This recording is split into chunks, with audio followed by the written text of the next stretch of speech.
എന്താടാ ഇത്? നീ ഫോൺ വില ഇരുമ്പ് കടയിലും കൊണ്ട് കൊടുക്കും. കമ്പിക്കൊക്കെ ഇപ്പൊ നല്ല വില കിട്ടും. അല്ല അത് രാത്രി അടക്കൊക്കെ ഒന്ന്. എടാ ഇത് കണ്ടോടാ, ഇവ കക്ഷികളൊക്കെയാണ് ഇവിടെ പണിക്ക് വെച്ചിരിക്കുന്നത്. നീ ഇവനെ ബ്ലോക്ക് ചെയ്തിട്ട് പറഞ്ഞു വിടുന്നു. ഒരുത്തരം വേണ്ട ഇവിടെ. ജോശ, ഇത് ഞാൻ ഡീൽ ചെയ്തോളാം. നിങ്ങൾ എന്ത് ചെല്ല, ഞാൻ ഡീൽ ചെയ്തോളാം.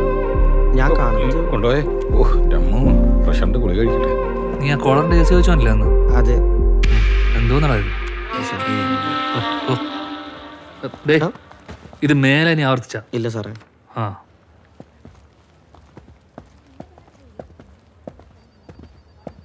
മുന്നാധാരം വേണം, പാൻ കാർഡ്. നിങ്ങളോട് ഇന്നലെ ഞാൻ പറഞ്ഞല്ലേ ഇതിന്റെ കോപ്പി എടുത്ത് ഫോട്ടോ ഒട്ടിച്ചോണ്ട് വരണമെന്ന്. മറന്നുപോയി. അവിടെ ആരെങ്കിലും ഫ്രീ ആകുമ്പോൾ അങ്ങോട്ട് കൊടുക്കും. രാവിലെ വീട്ടിൽ നിന്ന് കുറ്റിയും പറിച്ചോണ്ട് വന്നോളൂ ഓരോരുത്തർ, മനുഷ്യന്റെ പ്രാണം കളയാനായിട്ട്. സർ, ഡേറ്റ് ഓഫ് ബർത്ത് ഒന്ന് പറയോ? 2/6/1989. വീട്ടിൽ പോണോ? ഒരു സലാം കൊടുക്കാം നമുക്ക്. സലാം. മോൻ എത്ര വയസ്സായി? 1.5 വയസ്സ്. ഓ, എത്ര മാസമായി? 5 മാസം.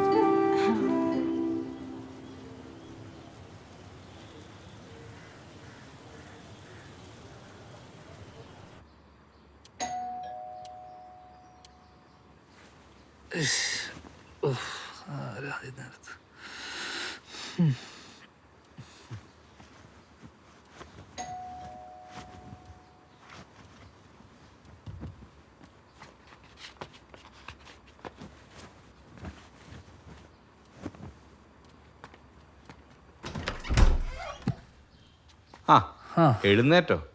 എന്തൊരു ഉറക്കോടാ ഇത്. ഇവിടെ നടന്ന പുകലുമല്ലോ, നീ അറിഞ്ഞോ? അത് പറയാനല്ലേ ചേട്ടൻ ഇങ്ങോട്ട് വന്നത്? പറ. എടാ നമ്മുടെ ആ 113 ഫാമിലി ഇല്ലേ, ആ പെണ്ണ് തൂങ്ങി മരിച്ച്. എന്തിന്? ആർക്കറിയാം, എന്തെങ്കിലുമൊക്കെ പ്രശ്നം കാണുമായിരിക്കും. ഞാനത് പറയാൻ രാവിലെ മുതൽ വിളിക്കുന്നുണ്ടല്ലോ, നീ എന്താ ഫോൺ എടുക്കാത്തത്? രാവിലെ തന്നെ കേൾക്കാൻ പറ്റിയ കാര്യമാണല്ലോ. ഗൗരിയോടെ എണീറ്റില്ലേ? ഗൗരിയേ, വിളിക്കണ്ട. എന്താടാ ഇത് അവളോട് പറയണ്ട. ഇതുപോലത്തെ കാര്യങ്ങൾ അറിയിക്കണമെന്ന് ഡോക്ടർ പ്രത്യേകം പറഞ്ഞിട്ടുണ്ട്. എന്താ? അത് അമ്മയ്ക്കും കുഞ്ഞിനും കേടാ. ഓ, നമുക്കൊന്നും ഇതൊന്നും അറിഞ്ഞോളല്ലോ, നമുക്കൊന്നും കുഞ്ഞുങ്ങളും ഇല്ലല്ലോ. ശരി, നീ പെട്ടെന്ന് റെഡിയാവ്. ഇന്ന് പുതിയ ട്രെയിനേഴ്സ് ജോയിൻ ചെയ്യുന്ന ദിവസാ. ലേറ്റ് ആക്കല്ലേ?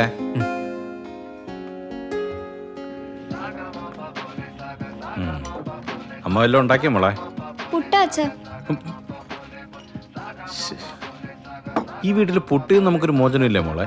എങ്ങോട്ട് തിരിഞ്ഞാലും പുട്ടും. അമ്മയ്ക്ക് അതല്ലേ അറിയുള്ളൂ. കുടുംബ കോടതി നിന്റെ അമ്മയ്ക്കെതിരെ ഒരു പരാതി കൊടുത്താലോ? അത് വേണോ? സ്വന്തം മുട്ടി തന്നെ പാറ്റിടണോ? വേണ്ടല്ലേ? വേണ്ട. എന്നാ ഞാൻ പോയി കുളിച്ചിട്ട് വന്നല്ലോ. അതായിരിക്കും നല്ലത്. അതായിരിക്കും നല്ലത്. ആ മോളെ, എങ്ങനെയുണ്ട്? കുഴപ്പമില്ല അമ്മ, നല്ല ക്ഷീണമുണ്ട്, അതുകൊണ്ട് പോകുന്നില്ലെന്ന് വിചാരിച്ചു. വിനോദേട്ടൻ അടുക്കളയിലാന്ന് തോന്നുന്നു, ചായ ഉണ്ടാക്കിയായിരിക്കും. ആ ആ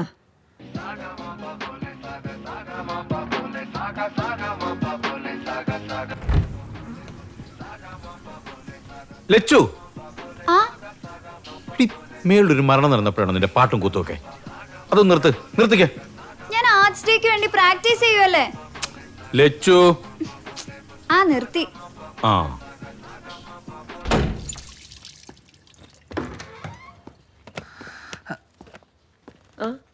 നീ ഉച്ചക്ക് ഒന്നും ഉണ്ടാക്കാൻ നിൽക്കണ്ട, ഞാൻ പുറത്തുനിന്ന് ഓർഡർ ചെയ്തോളാം.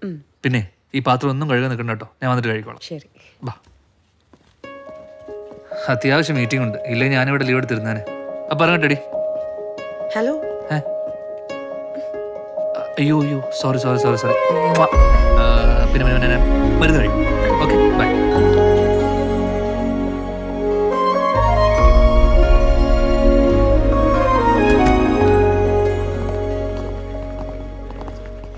സാറേ നമസ്കാരം. ജോജി ഇവിടെയാണോ താമസിക്കുന്നത്? അതെ, ഞാനിവിടെ 1001. മരിച്ച കുട്ടിയുടെ ഫാമിലിയെ പരിചയമുണ്ടോ? അവരങ്ങനെ ആരുമായിട്ടും വലിയ കോണ്ടാക്ട് ഒന്നുമില്ല സാറേ. വല്ലപ്പോഴും താഴെ വെച്ചൊന്ന് കണ്ടെങ്കിലായി, അത്രേ ഉള്ളൂ. അല്ല, സാറിന് എന്തെങ്കിലും ആവശ്യമുണ്ടോ വിളിച്ചാൽ മതി, ഞങ്ങൾ എന്താന്ന് വെച്ചാൽ ഹെൽപ്പ് ചെയ്തുതരാം. അല്ലേടാ? ഞാൻ വിളിച്ചോളാം. ശരി. വല്ല കാര്യമുണ്ടോ ഈ വഴിയെ പോകുന്ന എണിയൊക്കെ കയറി പിടിക്കാൻ? ഒന്ന് പോടാ.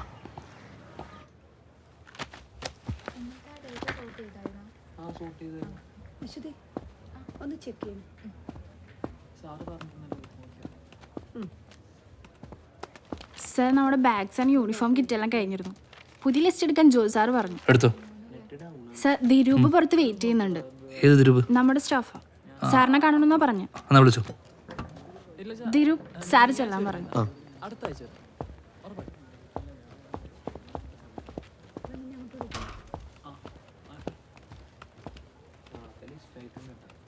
സാർ ഹാ നീയോ?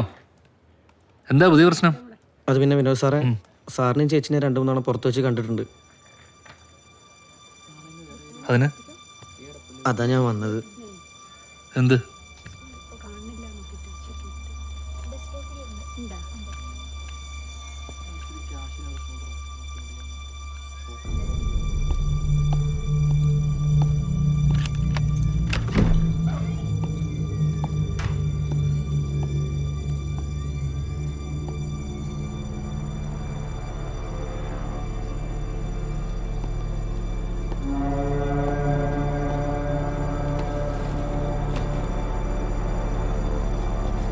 സാറിനെയും ചേച്ചിനെ 2-3 തവണ പുറത്ത് വെച്ച് കണ്ടിട്ടുണ്ട്. അതാ ഞാൻ വന്നത്. ഇത് ഞാൻ ഗ്രൂപ്പിൽ കണ്ടതാ.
ഹലോ സാറേ. അതിരൂപേ, ഞാൻ വിളിച്ചതേ ഗ്രൂപ്പിൽ നിന്ന് ആ ഫോട്ടോ എങ്ങനെയെങ്കിലും ഒന്ന് ഡിലീറ്റ് ചെയ്യാൻ പറ്റുമോ? സാറേ, അത് അഡ്മിനാണ് അപ്ലോഡ് ചെയ്തുള്ള ആൾക്ക് മാത്രമേ എന്തെങ്കിലും ചെയ്യാൻ പറ്റത്തുള്ളൂ. ഓ, എനിക്ക് ആ ഗ്രൂപ്പിലൊന്ന് കയറാൻ പറ്റുമോ? സാർ, അതിനൊരു ലിങ്ക് ഉണ്ട്. വാട്സപ്പിലും ടെലിഗ്രാമിലും ജോയിൻ ചെയ്യാൻ. എനിക്കൊരു ഗ്രൂപ്പിൽ നിന്ന് കിട്ടിയതാ, ഞാൻ അങ്ങനെ കയറിയത്. ആണോ? എന്നാ ഒന്ന് പെട്ടെന്ന് തന്നെ രൂപം ഒന്ന് അയക്കോ? ആ, അത് ഞാൻ സാറിന് ഇപ്പം തന്നെ ഷെയർ ചെയ്ത് തരാം. ആ ശരി.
വിനോദേട്ടാ, വിനോദേട്ടാ,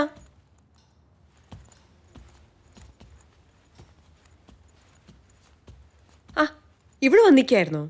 ഞാൻ എത്ര പ്രാവശ്യം ഫോൺ വിളിച്ചു. എന്താ ഫോൺ എടുക്കാതിരുന്നേ? അല്ല, എടുക്കാത്തപ്പോൾ ഞാൻ ഓട്ടോ പിടിച്ചങ്ങ് പോന്നു. ഇന്നാണേ തിരക്കോ തിരക്ക്. അവിടുന്ന് അനങ്ങാനും കൂടെ പറ്റിയില്ല. ഗൗരി എന്ന രതികുമാരി. അക്ഷയ സെന്ററിൽ അങ്ങനെ ഒരു സുന്ദരി കോതയെ ഞാൻ ഒട്ടും പ്രതീക്ഷിച്ചില്ല. അവളുടെ കണ്ണുകൾ എന്നെ വിളിക്കുന്ന പോലെ, അവളുടെ ചുണ്ടുകളും ആരെയും ത്രസിപ്പിക്കുന്ന അവളുടെ രൂപവും ഇപ്പോഴും എൻ്റെ മനസ്സിലുണ്ട്.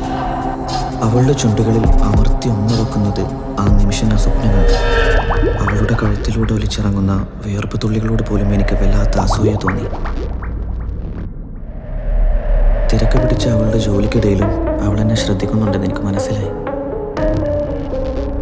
ചെയ്തുകൊണ്ടിരുന്ന ജോലി മറ്റൊരാളെ ഏൽപ്പിച്ച് അവൾ എന്നെ അടുത്തേക്ക് വിളിപ്പിച്ചു. കയ്യിലിരുന്ന സർട്ടിഫിക്കറ്റിൽ കൊടുക്കുന്നതിനിടക്ക് അവളുടെ കൈകളിൽ മൃദുവായി ഞാനൊന്ന് സ്പർശിച്ചു. എൻ്റെ കണ്ണിലെ കൊതി കണ്ടെന്ന വണ്ണം സ്വർണ്ണക്കുലിസിട്ട് അവളുടെ വെണ്ണക്കൽ പാദങ്ങൾ എനിക്ക് നേരെ നീട്ടി അവളൊരു ദൃശ്യവിരുന്നൊരുക്കി. പേരിനൊരു ഹസ്ബൻഡ് ഉണ്ടെങ്കിലും അവളുടെ സൗന്ദര്യം ഇത്രമേൽ ആസ്വദിച്ചത് ഞാൻ മാത്രമായിരിക്കും. അവളുടെ ജീവിതത്തിലെ മുഖങ്ങൾ ഉണർത്താൻ ഞാൻ തന്നെ വരേണ്ടി വന്നു. അതെ, ഞാൻ വന്നു. എന്താ ഇതെന്താ ഒന്നും മിണ്ടാതെ? അല്ല, ഒരു തലവേദന പോലെ. ആ പറയണ്ടേ, ഞാൻ പോയി ചായ എടുത്തിട്ട് വരാം.